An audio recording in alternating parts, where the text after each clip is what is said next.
O grande debate de hoje começa agora. O quadro, que você sabe, é um grande sucesso na CNN americana. Aqui temos como objetivo apresentar temas relevantes com visões diferentes sobre o mesmo assunto.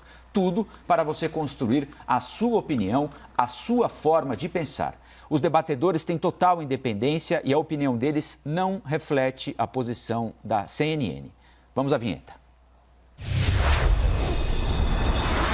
Participam comigo a advogada Gisele Soares e o advogado Tiago Anastácio. Bom dia aos dois. Bom dia. O Supremo Tribunal Federal proibiu estados e municípios de reduzir jornada e salário de funcionários públicos. Tema da entrevista que fizemos agora há pouquinho com o ministro Gilmar Mendes.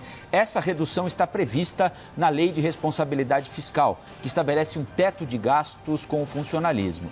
Mas a medida já havia sido suspensa pelo próprio Supremo lá em 2002. A maioria dos ministros entendeu que a redução temporária de carga horária e salários fere o princípio constitucional de irredutibilidade. Já para trabalhadores da iniciativa privada, as reduções de jornada e salário por tempo determinado estão previstas em medida provisória, a MP 936, editada pelo governo e aprovada pelo Congresso. O ministro do Supremo, Gilmar Mendes, falou agora há pouquinho com a gente sobre esse assunto. Vamos ouvi-lo. Eu me filiei à corrente minoritária, aquela que defendia a possibilidade da redução de salários com a redução de jornada, como uma saída, inclusive, para essa crise. O que eu imagino que os colegas que votaram em outro sentido temem que aqui possa ocorrer abusos, né, que, de fato, com muitos estados aí em situação difícil, tendo ultrapassado o limite de prudência da Lei de Responsabilidade Fiscal, comecem a abusar no uso desse instituto. Mas eu imagino que, se houver necessidade e pressão de governadores e prefeitos, o Congresso acabe por votar uma emenda em que lá sim, então, autorize a redução de salários com redução de jornada. A pergunta: funcionários públicos não devem ter redução de jornada e salários, como acontece com os funcionários da iniciativa privada? Começando pela Gisele. Bom dia. Bom dia.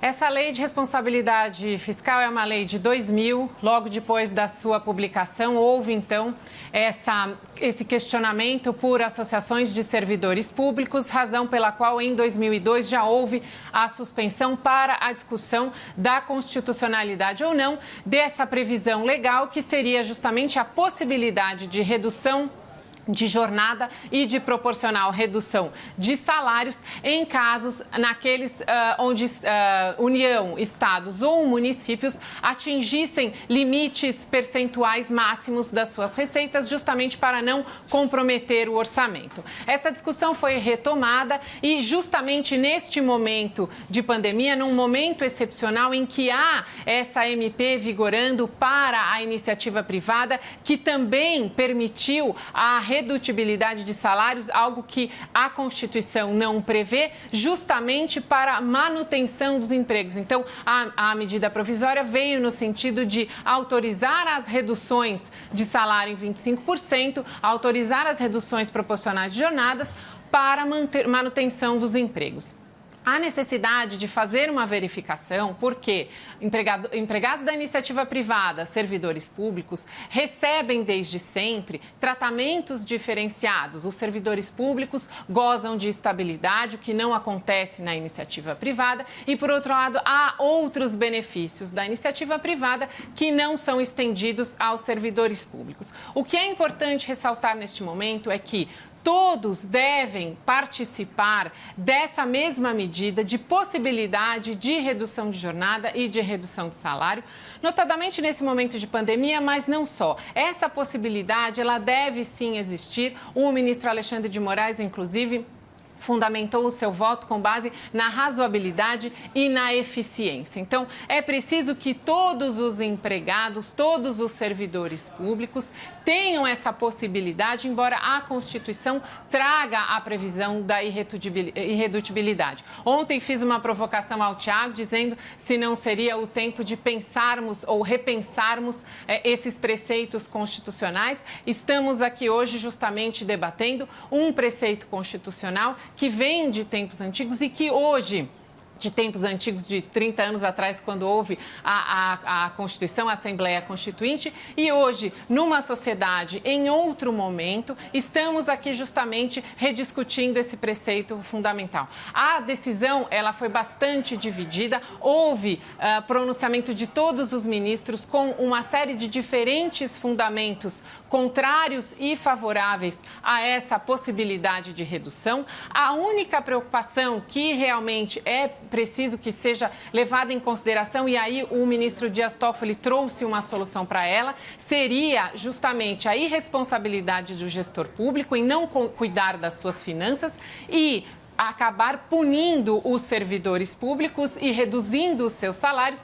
para não ter problemas de orçamento. Essa realmente é uma preocupação bastante importante e o ministro Dias Toffoli fez justamente a sugestão de uma espécie de escalonamento. Então, haveria primeiramente a redução daqueles servidores públicos não de carreira, daqueles servidores públicos de cargos em comissão e depois dos servidores de carreira, havendo também a necessidade de verificação dos valores desses salários que são muito díspares entre União, estados e municípios. Tiago? Bom dia, Rafael. Bom dia, Gisele. Bom dia. A questão da irredutibilidade dos vencimentos dos funcionários públicos tem o costume, dentro da nossa República Federativa, de entrar em colisão, em choque com o que acontece no setor privado. Vamos deixar sempre uma coisa muito clara. São regimes jurídicos e são regimes profissionais absolutamente diferentes. Eu sou absolutamente favorável a uma redução de Estado.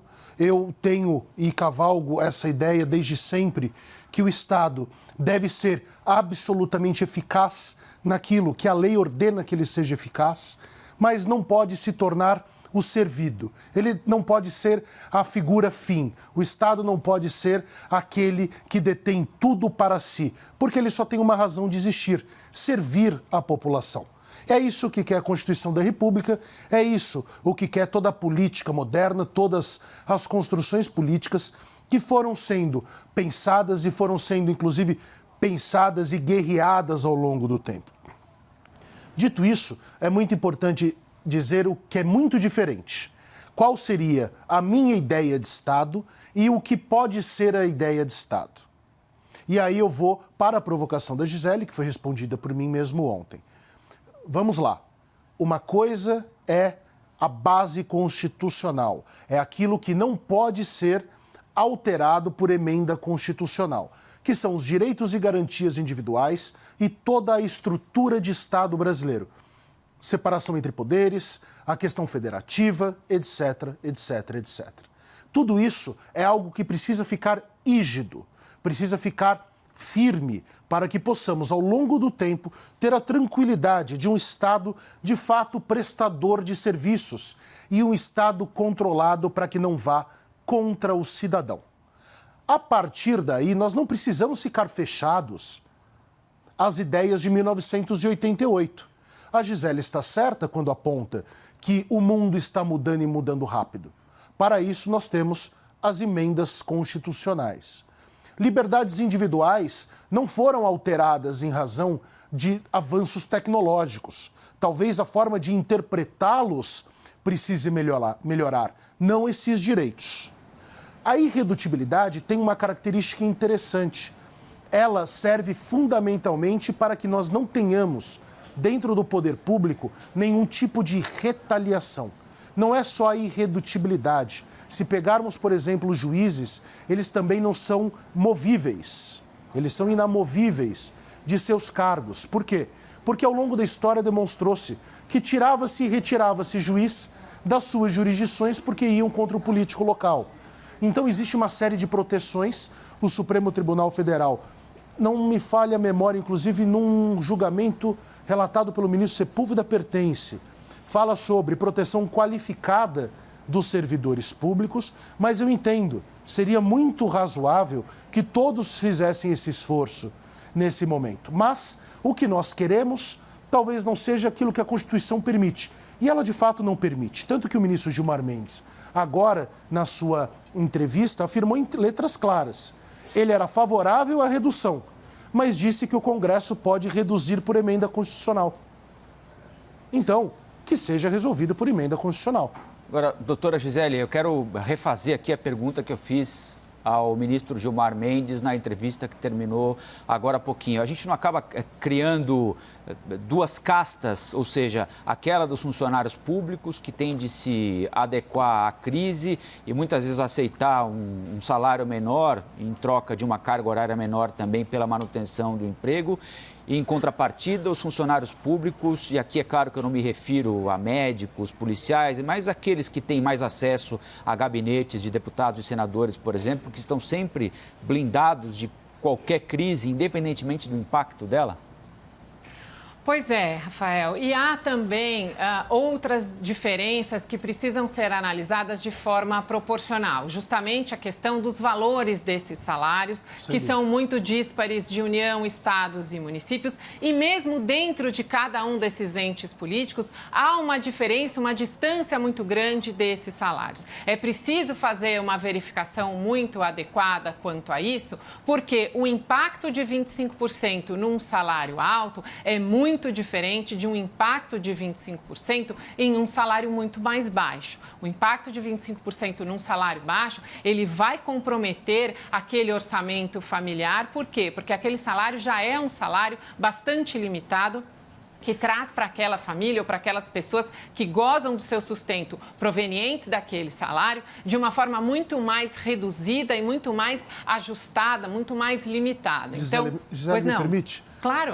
No salário baixo impacta no arroz e feijão. Exatamente. No salário alto, a viagem para Miami. É isso.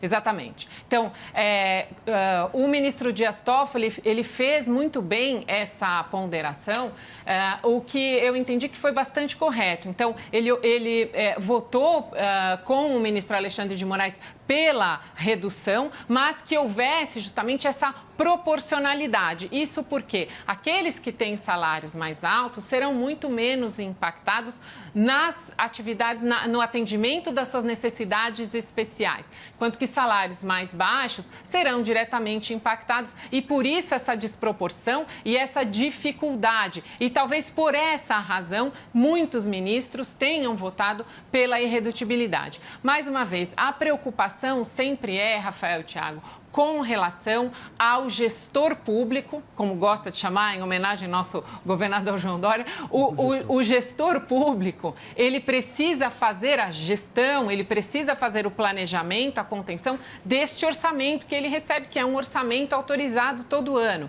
E é preciso que se tenha cuidado para que ele não seja irresponsável nos gastos públicos e, percebendo que está atingindo aquele limite máximo, que, salvo engano, 60% para estados e municípios, ele então se valerá desse dispositivo da lei e justamente acabará punindo os servidores públicos com reduções de salário, com reduções de jornada, para fazer um ajuste fiscal e não receber as punições da lei. Isso é que não se pode admitir em hipótese alguma. Agora, a redução em si dos salários e a redução da jornada como uma possibilidade para um ajuste de orçamento que atenda ao interesse público, que atenda a critérios de razoabilidade e de eficiência, esse realmente é muito salutar e é importante. Vimos, inclusive, recentemente essa discussão na iniciativa privada, porque a medida provisória que autorizou essa redução por conta da pandemia também trouxe essa ampla discussão sobre a questão da constitucionalidade ou não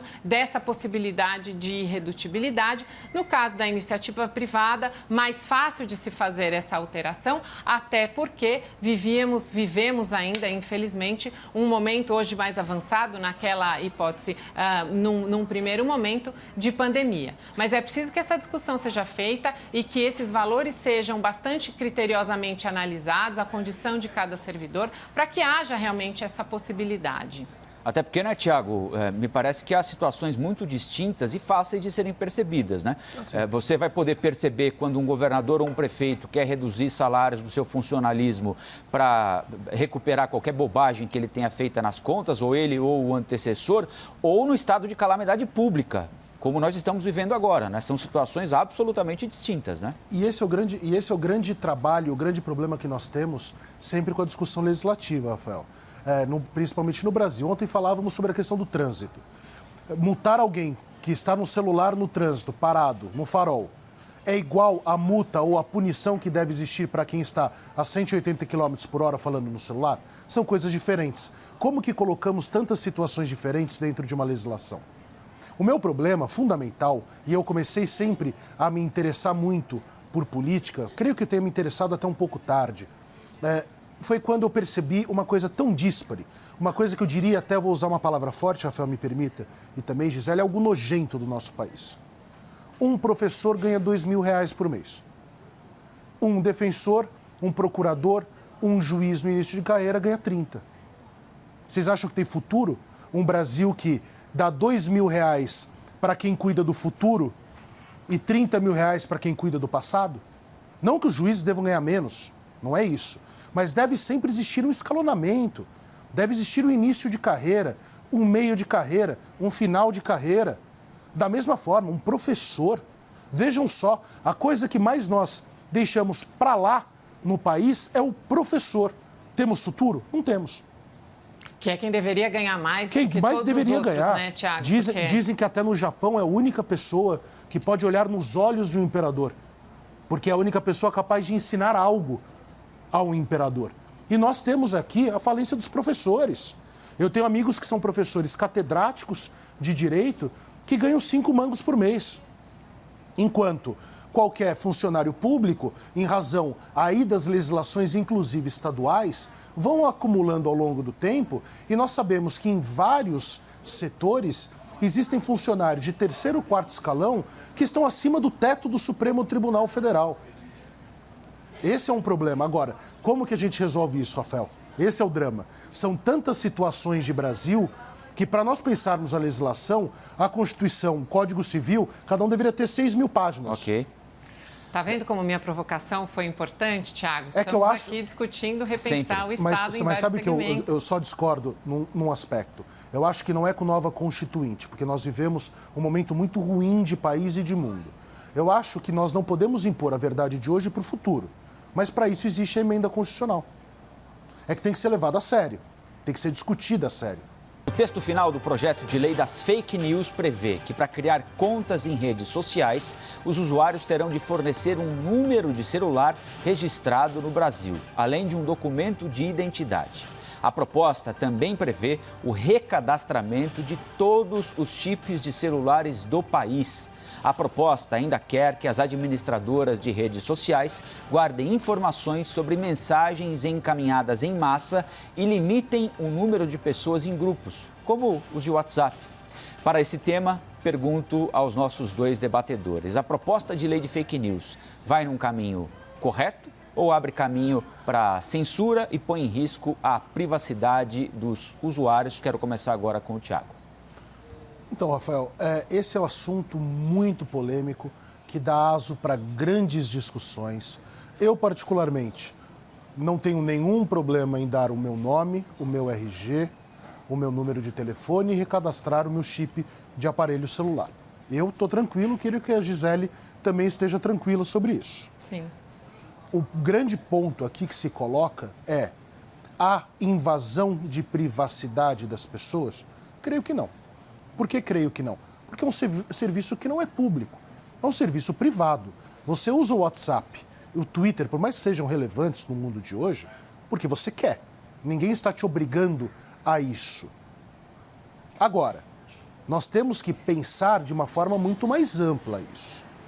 Há controle da informação, haverá controle do que eu escreverei no meu Twitter, no meu Instagram, no WhatsApp? Não. A legislação não fala sobre isso. O que ela busca é dar maior fomento e maior possibilidade para saber, primeiro, quem são as pessoas que cometem crimes nas redes sociais. Porque se eu entrar na rede social da Gisele e falar, Gisele, você é uma uma tal e não sei o quê, isso é um crime contra a honra da Gisele. E ela tem todo o direito de acionar e ter rapidamente as informações desse criminoso contra ela. Agora, esses dados também não podem, porque, volto, são empresas particulares, cair nas mãos do governo. Este que é sempre o possível novo censor da vez. Então, nós precisamos pensar qual é a responsabilidade dessas empresas privadas, porque nós procuramos essas empresas, nós aceitamos entrar nesse mundo virtual, elas podem sim pedir os nossos dados, creio que seja até bom, não podem de forma nenhuma controlar o que haverá no futuro e nem agora, mas devem ter a gestão de informar rápida ou até imediatamente quando crimes são cometidos e são reclamados por suas vítimas.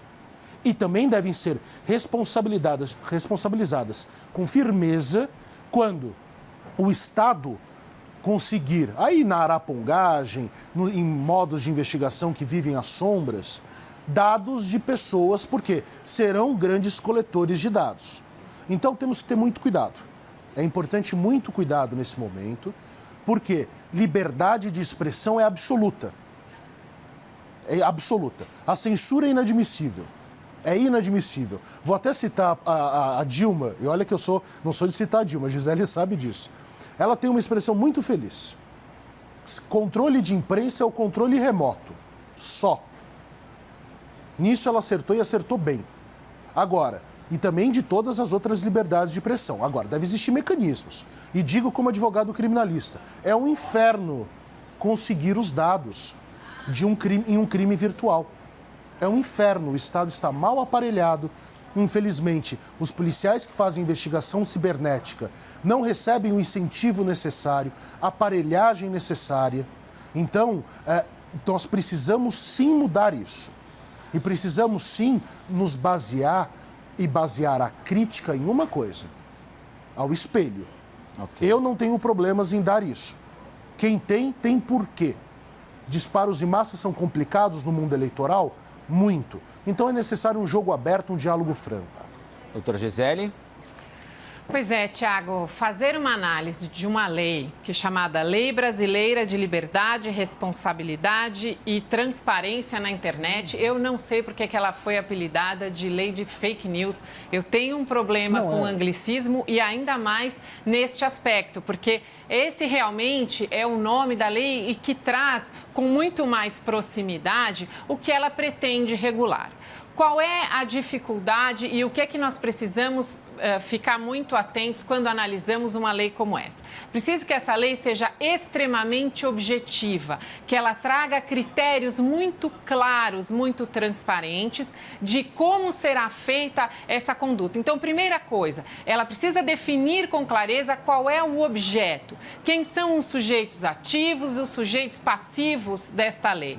Esta lei irá regulamentar comportamentos ou conteúdos? Se ela irá regulamentar comportamentos, como você muito bem colocou, Tiago, então, estes requerimentos formais de apresentação de documentos, de vinculação de um chip, para um controle regulamentar especificamente para identificação em casos de cometimento de ilícitos, essa é uma questão e a lei precisa ser clara com relação a isso. Mas, se esta lei pretende regulamentar conteúdos ou trazer definições abertas, critérios absolutamente genéricos, sujeitos de ocasião, a uma série de interpretações, para que elas incidam somente sobre A ou somente sobre B, ao gosto da nova administração ou de quem detenha o controle sobre isso, aí já realmente é um problema. E é um problema justamente porque, e quando fui ler o projeto de lei, Tiago, eu fui justamente buscar quem é que irá controlar essas mensagens. Se ela é uma lei que pretende regulamentar não só comportamentos, mas também conteúdos, quem irá verificar e fazer esse juízo de valor? Por quê, Tiago? A pergunta que me coloquei é justamente essa. A lei fala em desinformação.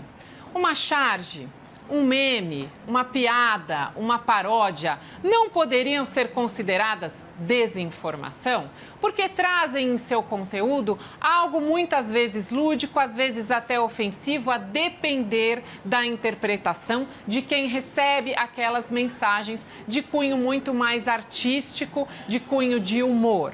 Então, é preciso que esta lei seja realmente melhor discutida, melhor redigida, para que ela seja absolutamente criteriosa e objetiva. Vamos regulamentar comportamentos, vamos exigir que as pessoas, então, forneçam os seus dados com a garantia da privacidade. Essa lei, inclusive, precisa estar em consonância com a nossa Lei Geral de Proteção de Dados, que também uma lei nova, que vem justamente de uma ampla discussão para proteger os dados das pessoas que são apropriados por empresas privadas e também pelo governo federal, para que não haja um comércio, uma transferência, muitas vezes nociva, às vezes dolosa, até criminosa, desses dados. Então, não encontrei na redação deste projeto que está tramitando essas informações que busquei de forma mais objetiva. E uma preocupação final é justamente outorgar a empresas privadas que têm um intuito de lucro com a exploração dessas redes sociais,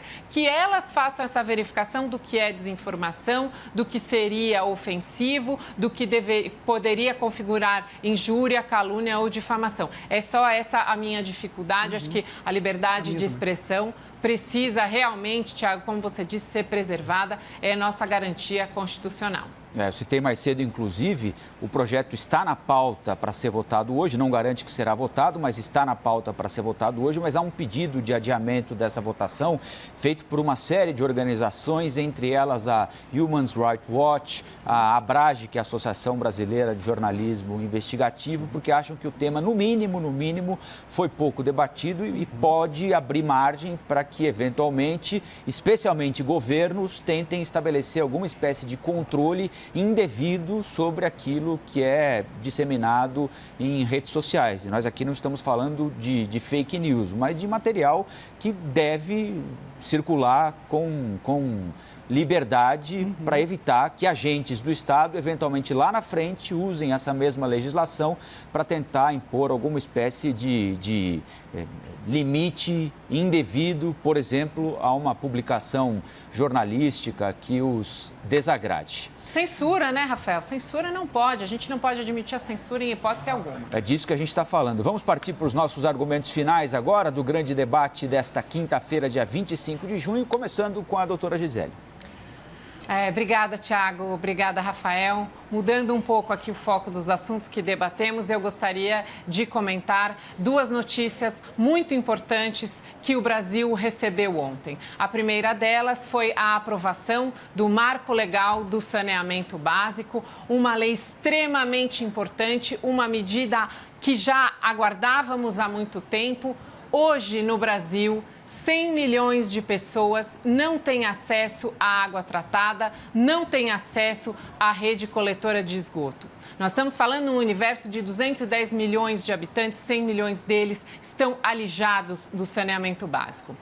Este marco legal do saneamento básico trará até 2030, 90% de todas as pessoas do Brasil para acesso à água potável, para acesso à rede coletora de esgoto. Especialmente neste momento de pandemia, é muito importante que tenhamos consciência de que há pessoas no Brasil, muitas pessoas, que não podem lavar as mãos com água porque não têm acesso a ela. Então, agradeço aos parlamentares que aprovaram este marco legal do saneamento básico e vamos todos no Brasil fazer este movimento para que este marco legal traga os empregos da construção civil, traga o interesse da iniciativa privada, os investimentos, para que todos os brasileiros possam ter acesso à água potável e à rede de esgoto. E uma outra notícia muito importante que também recebemos ontem foi a publicação da lei que autoriza a doação de alimentos in natura ou de alimentos manipulados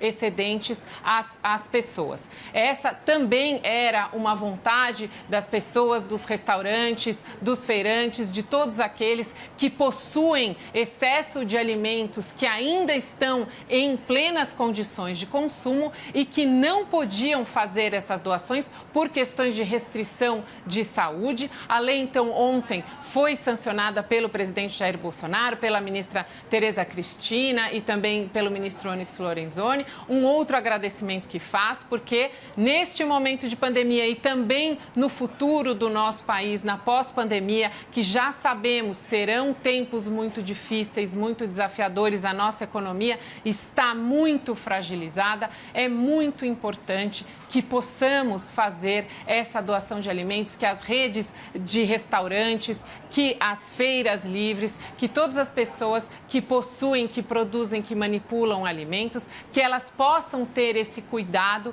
de, então, fazer essa doação. Espero que, num futuro próximo, possamos seguir exemplos de restaurantes europeus que muitas vezes disponibilizam geladeiras do lado de fora dos seus estabelecimentos e que ali podem ser alocadas refeições que são compradas muitas vezes pelos clientes e deixadas ali para doação, ou mesmo alimentos que ainda estão em condição de consumo, que não foram consumidos, que não foram vendidos e que então passam a ser disponibilizados pelas pessoas. São boas notícias e que venham novas boas notícias. É para isso que nós elegemos os nossos governantes, para que eles atuem em favor do Brasil, para que aprovem boas leis, para que discutam leis importantes, como essa que debatemos hoje aqui, a lei da liberdade, da Lei Brasileira da Liberdade, Responsabilidade e Transparência na Internet, com muita transparência. É importante que todos participemos desse debate e que venha 2030 com saneamento básico para todos. Agora os argumentos finais do Tiago Anastácio. Oi, Tiago. Obrigado, Rafael. Obrigado, Gisele. Obrigada. Eu sempre tive fixação e paixão pelo realismo fantástico. E às vezes eu me pego dentro de um livro de Érico Veríssimo, já ao final da carreira, de Jorge Luiz Borges, de Gabriel Garcia Marques também, quando eu me lembro de todos os nossos debates, eu me lembro de todas as vezes que estou num tribunal ou estudando um processo criminal e vou pensando no que acontece no mundo. Vou pensando qual seria a melhor ideologia política a seguir, quem está certo na questão econômica, se os comunistas, se os liberais, se os puramente capitalistas. E, de repente, a gente toma um tapa na orelha de realidade, quando o Brasil não é que está sendo passado a limpo, ele não está sendo passado a limpo, ele está ficando cada vez mais opaco. Mas as circunstâncias do mundo nos levam a ter o ridículo nas nossas caras. Nós discutimos o Brasil desde a redemocratização, passamos por 2 impeachments, passamos por desestatização, muito no começo com o Fernando Henrique Cardoso, depois um boom econômico graças ao presidente Lula, depois problemas com a presidente Dilma, depois Michel Temer, prisões, impeachments, discussões entre direita e esquerda, aquele bando de lunáticos achando que haverá uma invasão comunista no Brasil, os comunistas achando que Cuba é a coisa mais linda do mundo, que Stalin é um fofo, enquanto 100 milhões de brasileiros não têm água potável e esgoto. Nós somos um país que perdeu o senso de ridículo. Eu agradeço aos nossos 2 debatedores e lembro que todas as edições do Grande Debate estão disponíveis na íntegra no nosso site cnnbrasil.com.br, no nosso canal oficial do YouTube e também em formato podcast em todas as plataformas de áudio.